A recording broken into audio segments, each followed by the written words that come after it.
दोस्तों शायद अमेरिकी के इतिहास में इससे ज्यादा शर्मनाक दिन नहीं आ सकता, क्योंकि आज अमेरिका के इतने सारे अलाइज ने फिलिस्तीन को एक प्रॉपर देश की मान्यता दे दी है। जी हाँ दोस्तों, अब से कुछ ही टाइम पहले ब्रिटेन, कनाडा, ऑस्ट्रेलिया जैसे देशों ने एक प्रॉपर डिक्लेरेशन जारी किया है और इस डिक्लेरेशन में उन्होंने फिलिस्तीन को एक प्रॉपर कंट्री की मान्यता दे दी है। और इसी के तहत वेस्टर्न कंट्रीज के अंदर एक जो बबल बन गया था जिसके बाहर कोई वेस्टर्न कंट्री नहीं जा सकती थी, पूरे वेस्टर्न वर्ल्ड पर अमेरिका का जो दबाव था कि जो अमेरिका कहेगा भाई वेस्टर्न देश करेंगे, अब वो पूरा बबल, वो पूरा दबाव आज हट गया है। अमेरिका के प्रॉपर दबाव के बावजूद वेस्टर्न कंट्रीज ने झुकने से मना कर दिया है और आज तमाम वेस्टर्न कंट्रीज फिलिस्तीन को मान्यता दे चुकी हैं। और न केवल यहाँ पर मान्यता दी है बल्कि एक चीज और दी है, और 1967 का स्टेटहुड। दरअसल ब्रिटेन, कनाडा और ऑस्ट्रेलिया ने कहा है कि नो डाउट हम फिलिस्तीन को तो मान्यता दे ही रहे हैं, लेकिन आज 2025 वाले फिलिस्तीन को नहीं बल्कि 1967 वाले फिलिस्तीन को, मतलब कि 4 जून 1967 को फिलिस्तीन के अंदर जो बाउंड्रीज तय की गई थी फिलिस्तीन के लिए, उन्हीं बाउंड्रीज को आज ब्रिटेन, कनाडा,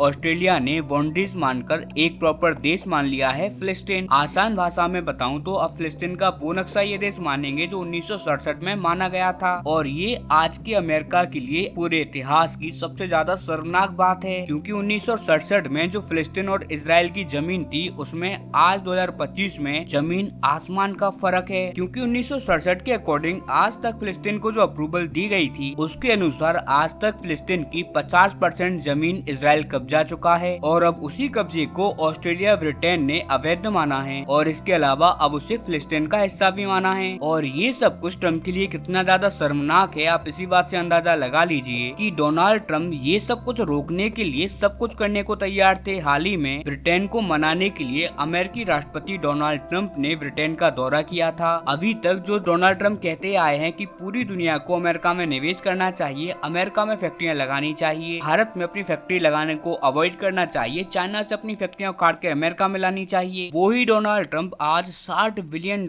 इन्वेस्ट करवा के आए हैं ब्रिटेन में, ताकि ब्रिटेन एक बार फिर से उनके सामने दंडवत हो जाए, यानी कि उनके सामने झुक जाए और फिलिस्तीन को एक देश ना माने। लेकिन यहाँ पर हमें ब्रिटेन की दाद देनी होगी जो कि नहीं झुके डोनाल्ड ट्रम्प या फिर अमेरिका के सामने, और अब से कुछ ही टाइम पहले जो उन्होंने वादा किया था उसे पूरा भी किया, यानी कि फिलिस्तीन को एक प्रॉपर देश की मान्यता दे दी। लेकिन ये पूरा कदम वेस्टर्न कंट्रीज का इजराइल के खिलाफ है। अगर आप ये सोच रहे हो तो आप गलत हो, क्योंकि ये पूरा कदम वेस्टर्न कंट्रीज का इजराइल के खिलाफ नहीं है, ये पूरा कदम उनका है डोनाल्ड ट्रम्प के खिलाफ। दरअसल पिछले कुछ महीनों में डोनाल्ड ट्रम्प ने इन तमाम देशों को बहुत ज्यादा परेशान कर दिया है और इसीलिए ये तमाम देश एक मौका देख रहे थे कि कैसे डोनाल्ड ट्रम्प को पटका जाए, और ये मौका मिला उन्हें इजराइल और फिलिस्तीन के रूप में, क्योंकि अमेरिका की इंटरनल पॉलिटिक्स में जूइश लोग बहुत ज्यादा हैं और वोट बेस भी उनका बहुत ज्यादा है। सबसे बड़ी बात कि इनके पास पैसा बहुत अच्छा है अमेरिका के अंदर। अमेरिका के तमाम पॉलिटिशियन चाहे फिर वो पक्ष के हों या विपक्ष के हों, जूइश लोगों का पैसा तो उन्हें चाहिए ही होता है, और वो पैसा उन्हें तभी मिलता है जब वो लोग इजराइल के हितों की बात करते हैं।